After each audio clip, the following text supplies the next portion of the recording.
베드로전서 2장 11절에서 마지막 25절까지입니다. 베드로전서 2장 11절에서 25절입니다. 함께 합독하시겠습니다. 사랑하는 자들아, 거류민과 나그네 같은 너희를 권하노니 영혼을 거스려 싸우는 육체의 정욕을 제어하라. 너희가 이방인 중에서 행실을 선하게 가져 너희를 악행한다고 비방하는 자들로 하여금 너희 선한 일을 보고 오시는 날에 하나님께 영광을 돌리게 하려 함이라. 인간의 모든 제도를 주를 위하여 순종하되 혹은 위에 있는 왕이나 혹은 그가 악행하는 자를 징벌하고 선행하는 자를 보상하기 위하여 보낸 총독에게 하라. 곧 선행으로 어리석은 사람들의 무식한 말을 막으시는 것이라. 너희는 자유가 있으나 그 자유로 악을 가려운 데 쓰지 말고 오직 하나님의 종과 같이 하라. 뭇 사람을 공경하며 형제를 사랑하며 하나님을 두려워하며 왕을 존대하라. 사환들아, 범사에 두려워함으로 주인들에게 순종하되 선하고 관용하는 자들에게만 아니라 또한 까다로운 자들에게도 그리하라. 부당하게 고난을 받아도 하나님을 생각함으로 슬픔을 참으면 이는 아름다우나 죄가 있어 매를 맞고 참으면 무슨 칭찬이 있으리요. 그러나 선행함으로 고난을 받고 참으면 이는 하나님 앞에 아름다우니라. 이를 위하여 너희가 부르심을 받았으니 그리스도도 너희를 위하여 고난을 받으사 너희에게 본을 끼쳐 그 자취를 따라오게 하려 하셨느니라. 그는 죄를 범하지 아니하시고 그 입에 거짓도 없으시며 욕을 당하되 맞대어 욕하지 아니하시고 고난을 당하시되 위협하지 아니하시고 오직 공의로 심판하시는 이에게 부탁하시며 친히 나무에 달려 그의 몸으로 우리 죄를 담당하셨으니 이는 우리로 죄에 대하여 죽고 의에 대하여 살게 하려 하심이라. 그가 채찍에 맞음으로 너희는 나음을 얻었나니 너희가 전에는 양과 같이 길을 잃었더니 이제는 너희 영혼의 목자와 감독 되신 이에게 돌아왔느니라. 아멘. 이 아침 주의 성전에서 또 온라인으로 예배드리시는 사랑하는 성도님들의 삶에 예수님이 주시는 기쁨이 충만하기를 주의 이름으로 축복합니다. 아멘. 그리스도인은 어떤 상황에도 주를 위해 선을 행함으로 하나님께 영광 돌리는 삶을 살아야 한다라고 오늘 본문은 이야기하고 있습니다.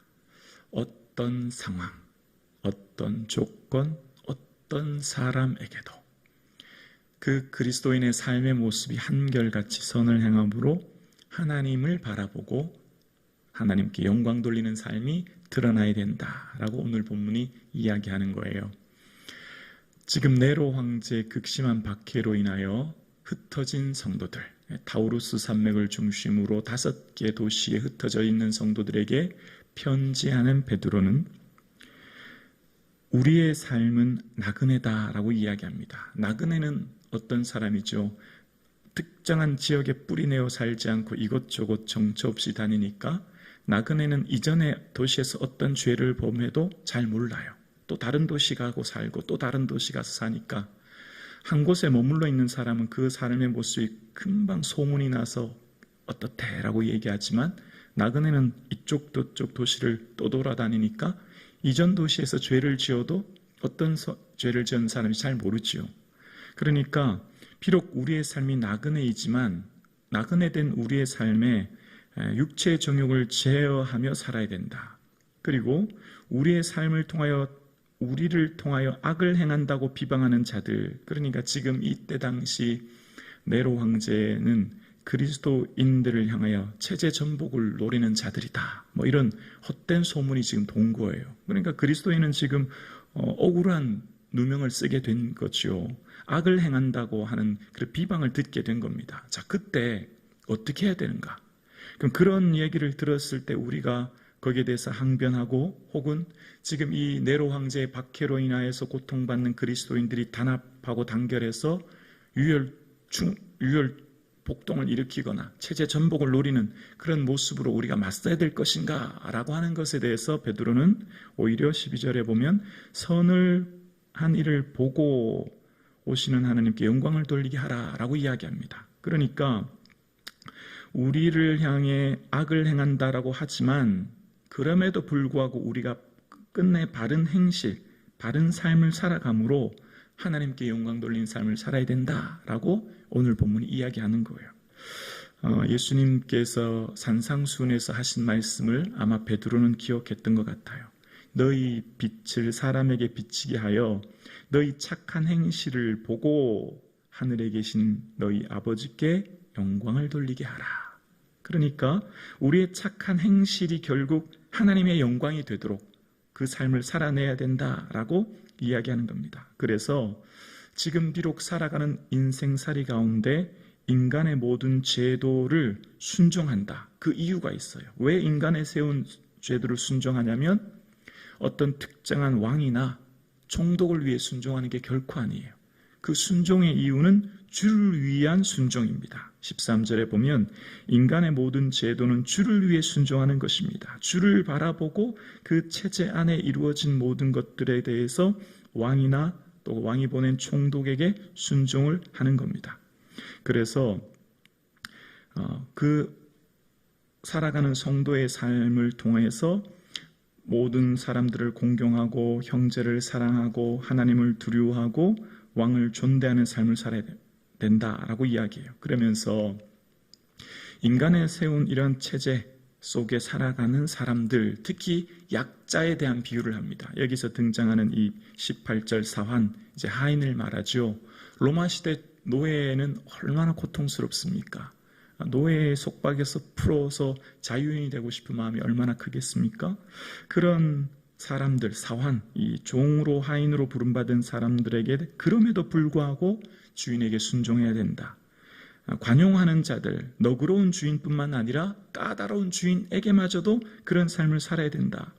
그리고 그렇게 살아가는 우리가 부당하게 고난을 받는 것, 19절에 나오죠. 부당하게 우리가 고난받을 수 있다. 어려움 당할 수 있다는 거예요. 근데 또 한 번 다시 한번 반복해서 이야기합니다. 누구를 생각하고 참으라고요?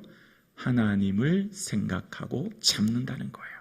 하나님, 궁극적으로 우리의 인내와 우리의 삶의 모습은 하나님을 바라보고 하나님을 의지하고 하나님을 생각하고 그 제도를 순종하고 부당한 고난 속에서도 하나님을 생각하고 참고 인내하는 것이 아름답다고 이야기하는 것입니다. 그래서 세상을 살아가는 삶 가운데 우리는 선을 행함으로 고난을 참고 인내하는 것, 그것이 하나님 앞에 아름다운 것. 베드로가 계속 얘기하는 게 뭘까요? 하나님이 하나님. 사람, 국가, 환경, 조건, 눈에 보이는 사물, 눈에 보이는 체제, 눈에 보이는 제도, 눈에 보이는 이 현상들 넘어 계신 하나님. 궁극적 주관자 되신 하나님. 하나님 앞에서의 삶을 살아야 된다라고 이야기하는 것입니다.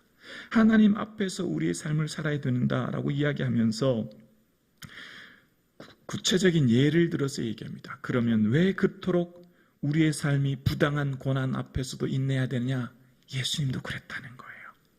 예수님도 죄가 있어 매를 맞으시는 게 아니고 거짓이 없으심에도 불구하고 예수님은 십자가를 묵묵히 지심으로 오히려 부당함을 드러내셨던 것처럼 예수님이 십자가를 지심으로 그 당시 부당함을 온 천하에 드러냈던 것처럼 그리스도인들도 부당한 권력과 체제와 삶 속에서도 그런 삶을 묵묵히 살아갈 때 오히려 그것이 드러난다는 거죠. 그러면서 우리의 부름받은 이유를 21절에 말하기 시작합니다. 이를 위하여 너희가 부르심을 받았나니, 구체적으로 예를 들죠. 그리스도도 너희를 위하여 고난을 받으사 너희에게 본을 끼쳐 그 자취를 따라오게 하려 하심이라. 예수님께서도 고난을 당하셨고 그 길을 가셨는데 그 길을 따라오라고, 우리에게 그 길을 따라오라고. 어떻게 해요? 예수님은 욕을 당하시되 맞대어 욕하지 않으셨다고 23절에 얘기합니다. 그리고 또 예수님도 이야기하는 이야기가 있습니다. 왜 그러면 예수님도 그 고난을 참으셨나? 23절에 보면 고난을 당하시되 위협하지 않으시고 오직 공의로 심판하시는 이에게 부탁하시며, 공의로 심판하시는 이가 누구예요? 하나님이시죠.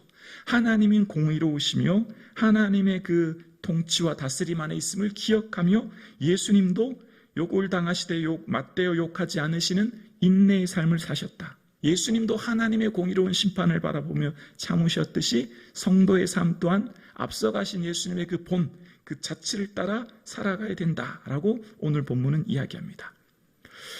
오늘 본문의 말씀을 통하여서 참 많은 생각을 하게 합니다. 어떻게 로마 황제의 극심한 박해, 정말 끔찍한 고난 가운데 베드로는 그 부당한 권력과 체제 앞에서 그럼에도 불구하고 주님을 생각하며 인내하며 참으라 하는가?